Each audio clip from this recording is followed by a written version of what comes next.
Il est très important de comprendre la différence entre la ténacité et le courage. Le courage est à l'âme ce que la ténacité est à l'esprit.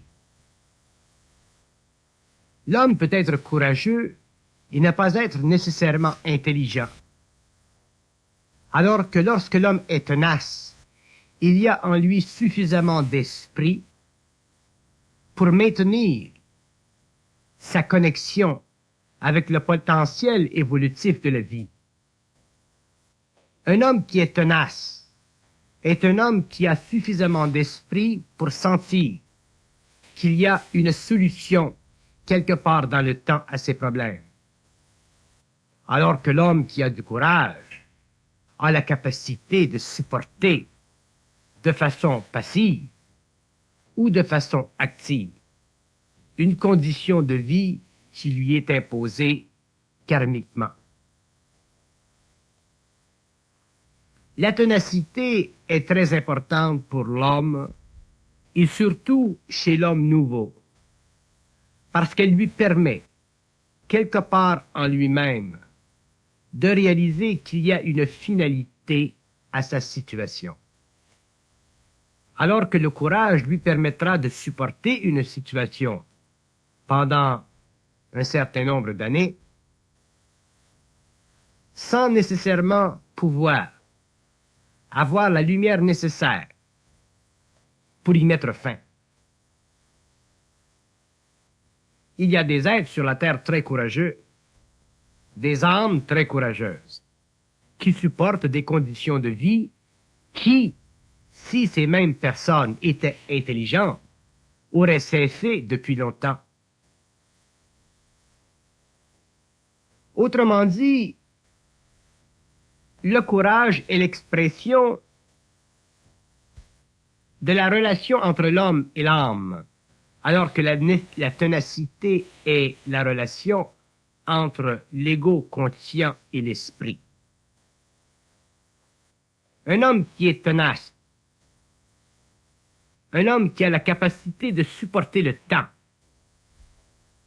ce qui est justement la définition de la ténacité, éventuellement en arrivera à composer parfaitement avec son esprit, parce que son esprit aura créé des conditions difficiles, mais des conditions qui, éventuellement, à travers l'expérience, à travers le développement de la conscience, à travers la transformation des principes subtils de l'homme, lui auront donné une très grande force intérieure et aussi accès à une très grande intelligence des mécanismes de la vie et à une très grande volonté lui permettant finalement d'exercer son pouvoir de liberté sur la terre. Dans le cas du courage, l'homme supporte une condition de vie malgré son intelligence créative. Donc il est karmiquement relié aux forces de l'âme et souvent impuissant à en changer les conditions. Alors que dans le cas de la ténacité, l'homme, pour le moment, est impuissant à en changer les conditions, mais en arrivera éventuellement, à cause du travail intérieur qui se fait par l'esprit sur l'ego, à faire descendre la puissance de sa volonté et à manifester son intelligence dans l'événement qui auparavant l'avait paralysé. Si nous disons que la ténacité est à l'esprit, ce que le courage est à l'âme, c'est pour faire reconnaître à l'homme nouveau, qui déjà est outillé d'une conscience capable de comprendre les lois de la pensée, les lois de la manipulation du mental, que sa ténacité, si elle n'est pas courage, est naturellement un abri à long terme contre le découragement et aussi naturellement un tunnel à long terme vers la liberté. Autrement dit, ce que nous voulons dire, c'est que l'homme qui est tenace au lieu d'être courageux, déjà, à long terme, il est victorieux. Alors que l'homme qui est courageux au lieu d'être tenace, peut être à long terme la victime de son propre manque d'intelligence créative,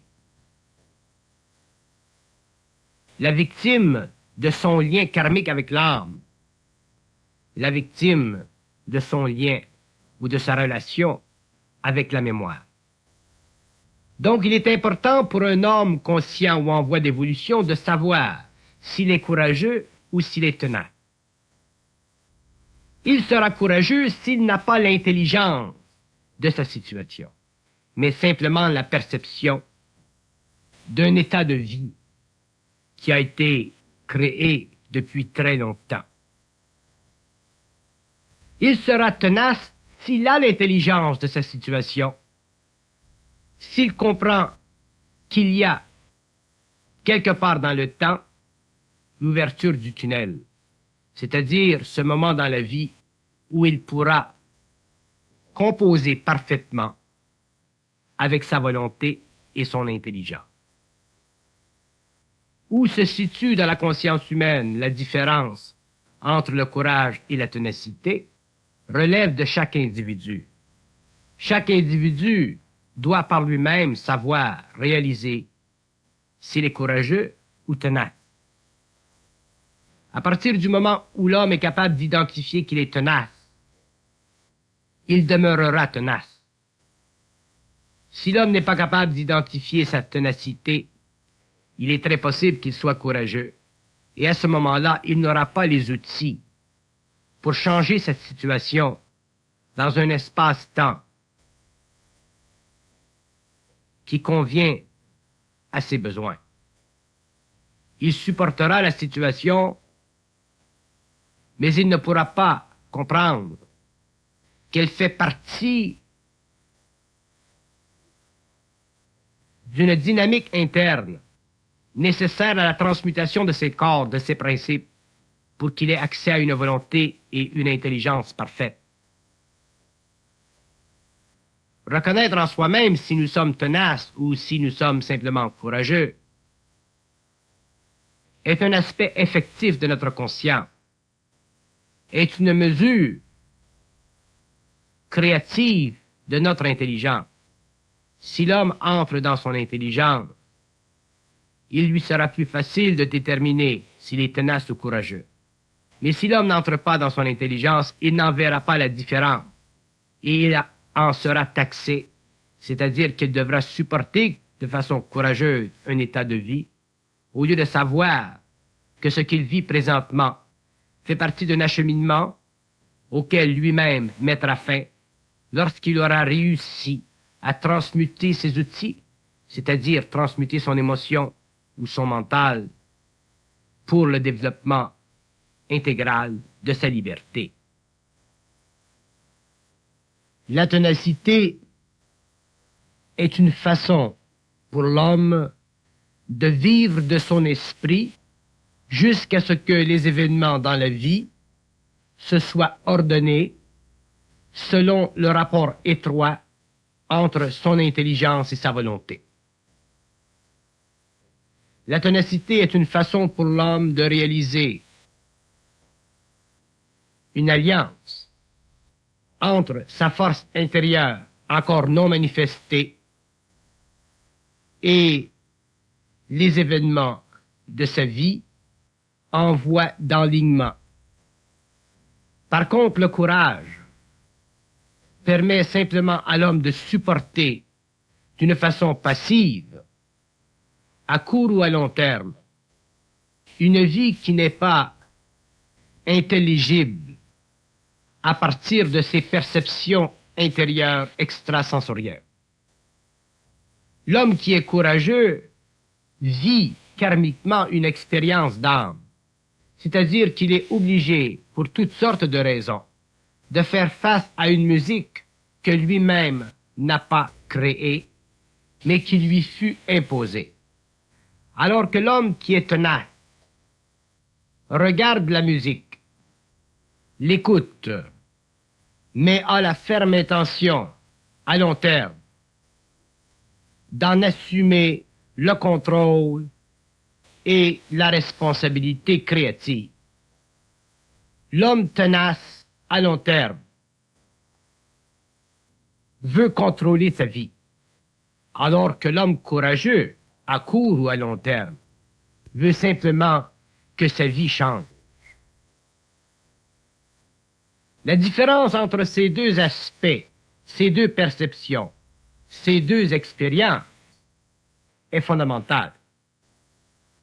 Tant que l'homme est courageux, il est un esclave. Lorsque l'homme est tenace, il est simplement fouetté par la vie pour devenir lui-même un maître de la vie. Donc être courageux fait partie de l'évolution, fait partie de l'ignorance de l'homme, fait partie de son expérience planétaire. Être tenace dans le sens réel du terme fait partie de la prise de conscience de l'homme, de la descente de son énergie vers le plan matériel, de la ressuscitation en lui de sa puissance, donc de la manifestation à court ou à long terme de sa volonté, de son intelligence. L'homme qui est tenace demain sera totalement nouveau. Il sera totalement une nouvelle création, alors que l'homme qui est courageux aujourd'hui, demain, sera simplement une continuité de ce qu'il est aujourd'hui, selon que les événements auront changé en sa faveur ou se seront perpétués jusqu'à sa mortalité. À travers la longue expérience de la ténacité, l'homme découvrira les mouvements subtils de son mental. Il découvrira les illusions subtiles de son esprit. Il découvrira les illusions subtiles de sa pensée subjective. Et petit à petit, il s'appointera le maître, il s'appointera le chef, il s'appointera le centre de sa propre destinée. L'homme qui est tenace dans le sens de la conscience éveillera en lui des capacités qui aujourd'hui sont dormantes, éveillera en lui des affinités avec la vie qui aujourd'hui sont colorées par la personnalité. L'homme, par contre, qui est courageux, sera obligé indéfiniment de subir la vie selon son tempérament, selon son caractère. Il ne transformera pas la vie d'après son intelligence créative, puisque la vie consciente ne peut pas se manifester tant que l'homme n'a pas réussi à complètement exorciser de son expérience le pouvoir de l'âme, le pouvoir de la mémoire, pour se remplir du pouvoir de sa volonté et de son intelligence, qui sont une manifestation de son esprit à travers l'ego sur la terre. La différence entre ces deux aspects est tellement fondamentale, tellement importante pour l'être, que l'homme nouveau, malgré sa condition de vie, malgré le fait que la vie n'est pas ce qu'elle devrait être pour lui à ce moment-ci de son évolution, réalisera profondément qu'il y a un tunnel et que ce tunnel est l'expression de sa conquête sur les événements de la vie. L'homme qui connaîtra la ténacité dans le sens de la conscience en évolution verra que la ténacité représente, dans son expérience psychologique, une connexion étroite avec son psychisme. Il verra que l'expérience de vie qu'il connaît aujourd'hui n'est pas simplement d'ordre psychologique, mais qu'elle est aussi d'ordre psychique, et que les deux aspects de sa conscience, le psychique et le psychologique, doivent se rencontrer, afin que le psychologique qui appartient à la personnalité et le psychique qui fait partie de la personne, éventuellement, deviennent unifiés pour donner à l'être humain une valeur réelle de sa puissance créative en tant qu'être volontaire et en tant qu'être intelligent. puissance créative qui sera perçue, perceptible, à court ou à long terme, dans son esprit, alors qu'il manifestera sur le plan matériel de la ténacité. Être tenace veut dire, occultement, lorsque nous sommes conscients, ne pas laisser les illusions de la vie affaiblir la volonté et diminuer l'intelligence. Être tenace dans le sens de la conscience en évolution veut dire que l'homme a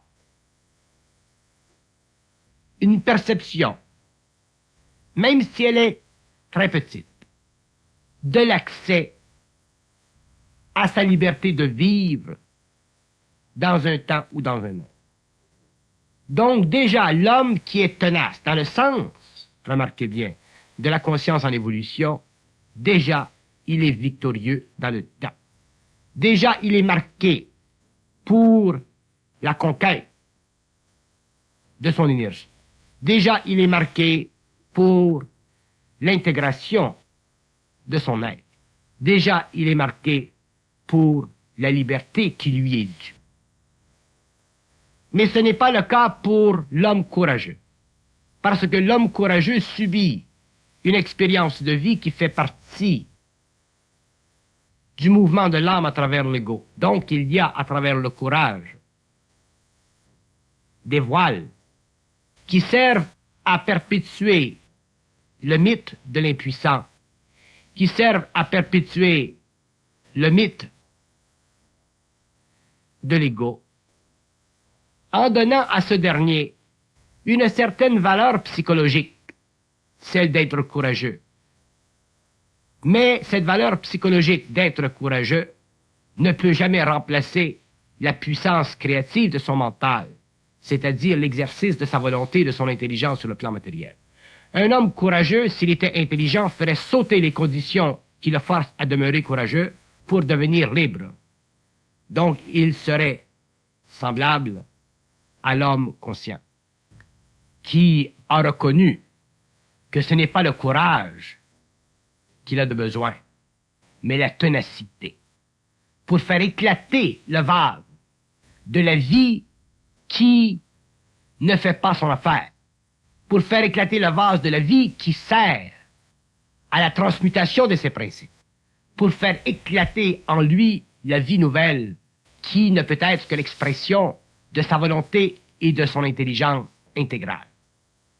Donc, si dans le courage, il n'y a pas nécessairement d'intelligence, mais une grande capacité de supporter le joug de l'âme, dans la ténacité, il y a de la volonté et de l'intelligence, donc une capacité, déjà, à un certain niveau, de vivre de ces deux aspects fondamentaux de l'intelligence créative. Là où le courage est passif, l'intelligence travaille avec le temps à travers la ténacité.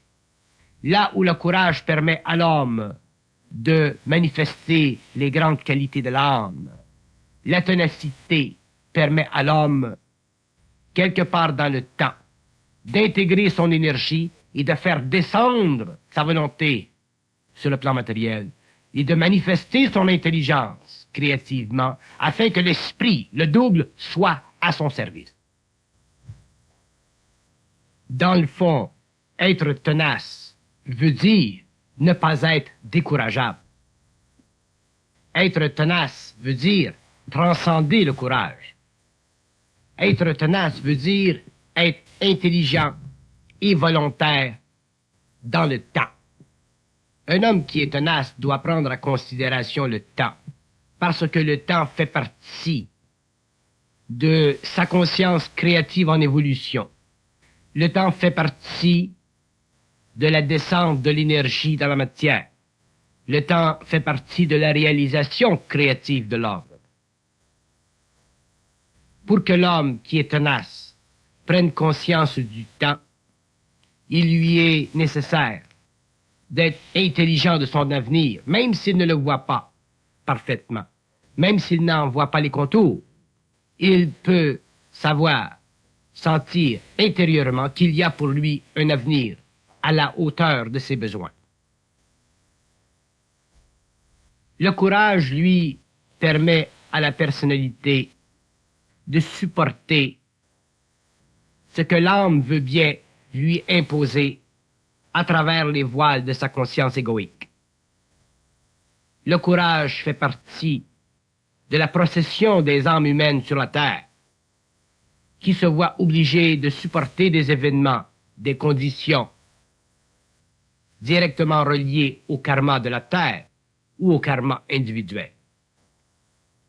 Mais dans le cas de la ténacité, dans le cas de la liaison entre l'esprit et l'ego, à quelque niveau que ce soit, nous découvrons chez l'homme une capacité de crever les yeux de la bête, c'est-à-dire de crever les yeux de son aveuglement. Il est capable de voir, même s'il est partiellement aveugle de son avenir, il est capable de voir, de sentir qu'il y a, au-delà du tunnel de l'expérience, une lumière, c'est-à-dire une possibilité qui remplit parfaitement ce dont il a de besoin. Pourquoi? Parce que déjà il a suffisamment de conscience, c'est-à-dire d'esprit, pour continuer à se battre contre les forces qui l'empêchent d'en arriver un jour à sa pleine liberté. Mais l'homme qui est courageux ne se bat pas contre les forces en lui, il se bat contre les événements. Il se bat contre les événements en supportant la condition de ces événements, alors que l'homme conscient, demain, se battra contre les forces en lui afin de les faire descendre, afin de les intégrer, afin de manifester sa volonté et son intelligence intégrale. Donc, l'homme qui est tenace dans la conscience est beaucoup moins aveugle dans sa ténacité que l'homme qui est simplement courageux et karmiquement relié à des événements dont il ne comprend pas parfaitement les illusions. L'homme qui se conscientise, bien qu'il soit conscient que les événements ne correspondent pas parfaitement à ce qu'il veut aujourd'hui, est tout de même conscient de la manipulation derrière les événements. Et cette conscience qu'il a de la manipulation lui permet d'être tenace, c'est-à-dire de ne pas lâcher prise, c'est-à-dire d'en arriver éventuellement à résoudre le problème qui existe entre l'ego et ses forces intérieures, problème qui constitue pour l'homme nouveau la catharsis de son évolution et l'événement qui doit éventuellement mener à une plus grande fusion de conscience. Les anciens disaient, lorsqu'il y a de la vie, il y a de l'espoir. L'homme nouveau dira, où il y a de la ténacité, il y a une finalité. Un être qui se conscientise et qui n'a pas de ténacité ne comprend pas la trame fondamentale qui sous-tend le mouvement des événements dans la vie. Il ne comprend pas la relation qui existe entre les forces psychiques de son être et la condition d'expérience et de transformation de l'ego. La ténacité n'est pas simplement une attitude mentale. Au contraire, elle va au-delà de l'attitude et devient, chez l'homme conscient, un aspect de sa force intérieure, c'est-à-dire un aspect de sa capacité mentale de travailler avec le temps et aussi de voir à travers le voile des illusions, alors qu'il est en voie d'exprimer par sa conscience grandissante une volonté et une intelligence de plus en plus puissantes, de plus en plus fortes. Prendre conscience de ceci, prendre conscience de soi, fait partie de la ténacité que l'homme doit développer pour rencontrer dans la vie les objectifs dont il a de besoin afin de manifester ses besoins personnels. Les objectifs dans la vie de l'homme font partie de sa conscience en évolution, de sa conscience en expression, et ces objectifs doivent être éventuellement matérialisés dans la mesure où l'homme a la capacité de tenir le bout de la ficelle de la vie. Si l'homme lâche le bout, c'est-à-dire si l'homme n'est pas capable de voir qu'il y a, au-delà des événements qui ne tournent pas en sa faveur, un tunnel, il y a en lui un manque, c'est-à-dire qu'il y a en lui une diminution de sa vision, il y a en lui une perte de capacité, il y a en lui un mur, une illusion profonde qui le paralyse et qui lui enlève tous ses moyens. L'être humain n'est pas simplement un être matériel, il est un être psychique, il est un être aussi de volonté et d'intelligence intégrale. Plus cette volonté et cette intelligence se manifestera chez l'homme, plus il prendra conscience de la nature de la vie, et plus il lui sera possible, enfin, de manifester son intelligence et sa volonté en fonction d'une identité avancée. Mais pour que l'homme en arrive à vivre sa vie sur ce plan, il lui faut passer à travers des événements qui ne font pas nécessairement l'unanimité de ses désirs ou l'unanimité de ses besoins. Mais pour qu'il puisse transcender les aspects planétaires, les aspects retardataires, les interférences qui font partie de l'événementiel, il lui faut posséder cette lumière, bien qu'elle soit petite. Il lui faut posséder cette lumière qui fait partie de l'esprit de l'homme qui est tenace. Là où il y a ténacité, il y a un peu d'intelligence. Il y a un peu de lumière, donc il y a en potentiel de la volonté de l'intelligence. Par contre, si l'homme ne vit l'événementiel qu'à partir de certaines qualités psychologiques, dont l'une est le courage, il ne lui sera pas suffisamment approprié de force dans la vie pour soutenir l'assaut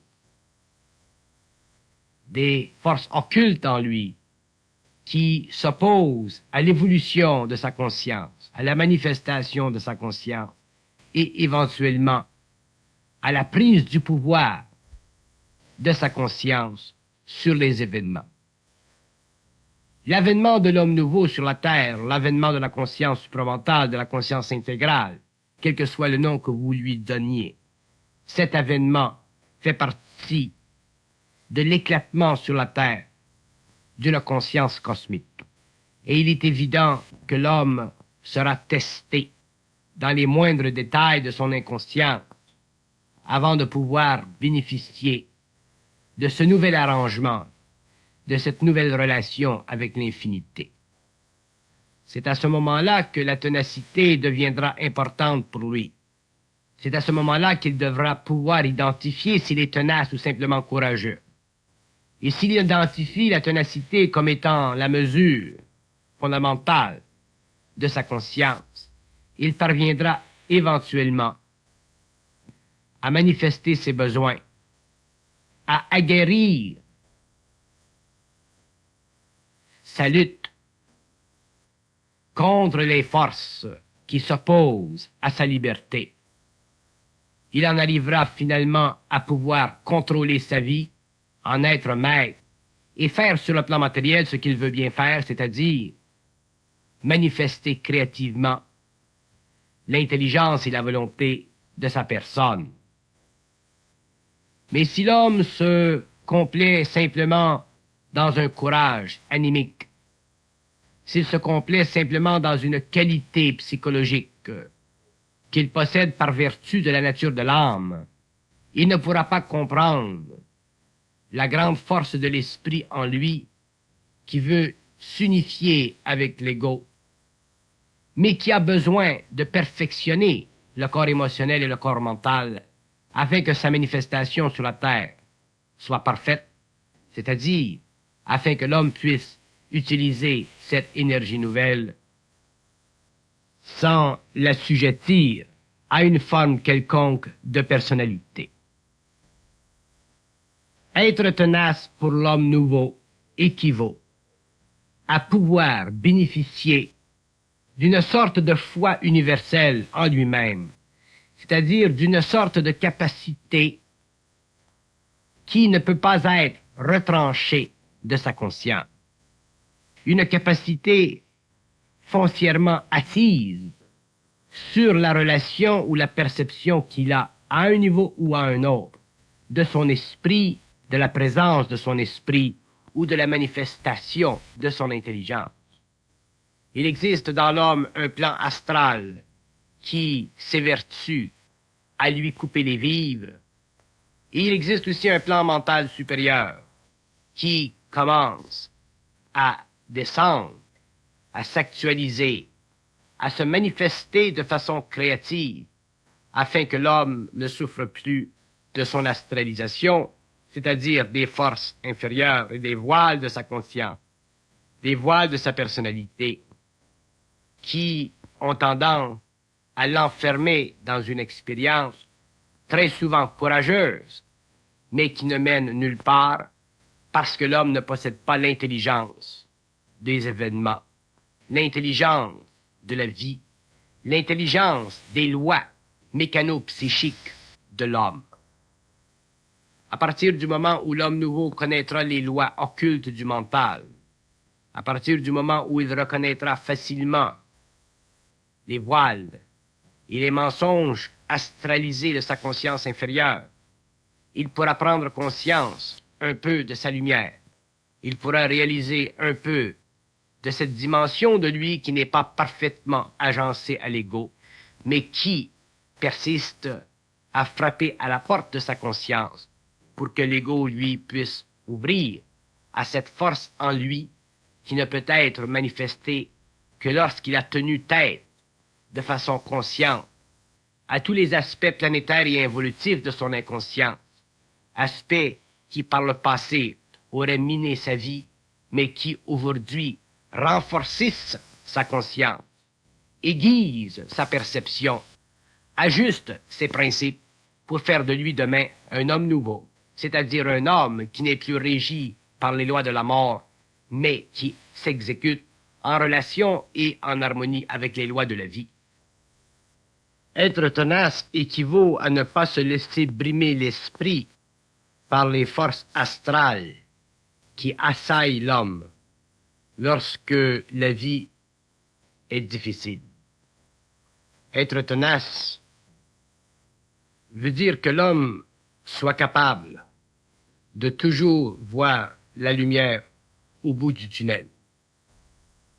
Si l'homme est capable de maintenir cette connexion, s'il est capable de supporter cette tension, évidemment, il transmutera les aspects inférieurs de sa conscience et en arrivera éventuellement à développer une volonté et une intelligence supérieures, c'est-à-dire une volonté et une intelligence fondée sur sa capacité de voir à travers les voiles et d'exercer son droit à la vie en utilisant les forces psychiques de son être et en les matérialisant sur le plan matériel à volonté. Mais si l'être n'est pas capable de voir cette lumière au bout du tunnel et qu'il ne fait que supporter les événements d'une façon courageuse, il ne pourra jamais bénéficier intégralement de sa réalité. Il ne sera qu'un pauvre. Il ne sera qu'un être dont la conscience est expérimentale. Il ne servira qu'au bénéfice de l'âme, qu'à l'évolution de l'âme. Mais jamais ne pourra-t-il participer créativement à la puissante descente de son esprit. L'avenir de l'homme nouveau, l'avenir de l'homme en évolution de conscience, est directement relié à sa capacité d'être tenace devant les événements qui lui suggèrent une faillite ou une impossibilité ou un mur, mais qui dans le fond l'invitent à voir plus loin que ses illusions, afin de lui permettre éventuellement de traverser le marécage de sa conscience ou les obstacles de la vie pour en arriver au bout du chemin, à manifester son intelligence créative dans un cadre de liberté totale, afin de pouvoir vivre sur le plan matériel d'une façon qui convient parfaitement à ses besoins. Être courageux ne suffit plus pour l'homme nouveau. Il a besoin de voir qu'il existe au-delà des obstacles un monde ouvert à lui-même, un monde faisant partie de lui-même, mais un monde auquel il n'aura accès que dans la mesure où il cessera de se laisser astraliser dans le mental, de se laisser assujettir dans le mental par des événements qui ne coïncident pas encore aujourd'hui avec ses besoins. Libéré de la qualité d'âme, du courage, il apportera de l'intelligence aux événements. Il apportera de la volonté aux événements. Et il renversera le courant des choses, le courant de la vie. Au lieu d'aller dans une direction qui lui servirait d'expérience courageuse, il ira dans une autre direction totalement opposée, où sa volonté et son intelligence briseront le pouvoir de l'âme sur son mental, où son esprit pourra finalement manifester à travers l'ego une puissance créative. Être tenace n'est pas simplement une qualité. Être tenace est une manifestation d'une volonté et d'une intelligence en potentiel. À partir du moment où l'homme verra qu'il est tenace, il verra qu'à long terme et pendant un certain temps, il possède cette volonté et cette intelligence, bien qu'il ne puisse pas pour le moment les manifester parce que les conditions de vie ne lui sont pas favorables. Est-ce que l'homme qui se conscientise peut ajuster sa vie à un niveau qui ne lui est pas favorable? Oui. C'est-à-dire qu'il est capable de voir à travers les illusions qui le porteraient au courage et réaliser qu'il y a des mouvements à faire, mouvements nécessaires, mouvements qui ne sont pas finaux, mais qui l'amèneront inexorablement à la réalisation de ses besoins. Donc, dans la ténacité, il y a un fil d'Ariane qui mène à la sortie du cirque de la vie. Alors que dans le courage, il n'y a qu'une circularité, qu'il n'y a qu'une passivité, il n'y a qu'une qualité d'âme qui ne sert pas l'ego. L'homme est un être intelligent, est un être de volonté. Il n'est pas simplement un être qui doit subir les expériences. Il est un être qui doit créer les événements pour finalement posséder sa liberté et vivre de sa liberté. Donc, être tenace implique une qualité quelconque d'intelligence. Dans la ténacité, il y a de l'intelligence. Il y a une vision à long terme. Il y a une possibilité à long terme. Il y a une lumière au-delà du tunnel. Si l'homme possède ces aspects, il est tenace. S'il ne possède pas ces aspects, il est simplement un pauvre type qui est assujetti à des illusions, qui vit une vie avec une grande qualité d'âme, mais avec très peu d'intelligence. L'homme dans la vie doit en arriver à être capable de faire dynamiter les obstacles. Mais pour les faire dynamiter, il faut qu'il ait atteint un certain niveau vibratoire. La ténacité l'amène à ce niveau vibratoire. Et lorsqu'il l'a atteint, il dynamite les obstacles. Et lorsqu'il a commencé à dynamiter un obstacle, déjà il sent qu'il se produit en lui plus de lumière, qu'il y a une ouverture dans sa vie. Et plus il dynamitera ces obstacles, plus le sentier sera planifié, plus il se sentira bien dans sa peau. Et viendra le jour où il n'aura plus rien à dynamiter, parce que la route, il l'aura créée. La route, il l'aura aplanie, parce que dans sa ténacité, il y avait de l'intelligence, donc éventuellement de la volonté. Mais dans le cas de l'homme courageux, simplement courageux, il n'y aura pas de dynamitage. Il ne fera que supporter la route. Et lorsque l'homme supporte la route trop longtemps, il vieillit, il devient malade, il s'affaisse. Il n'a pas connu la rébellion contre les forces en lui qui veulent le garder dans l'impuissance. Donc il n'a pas appris à intégrer ses forces, à les faire descendre dans la matière, afin de contrôler sa propre destinée.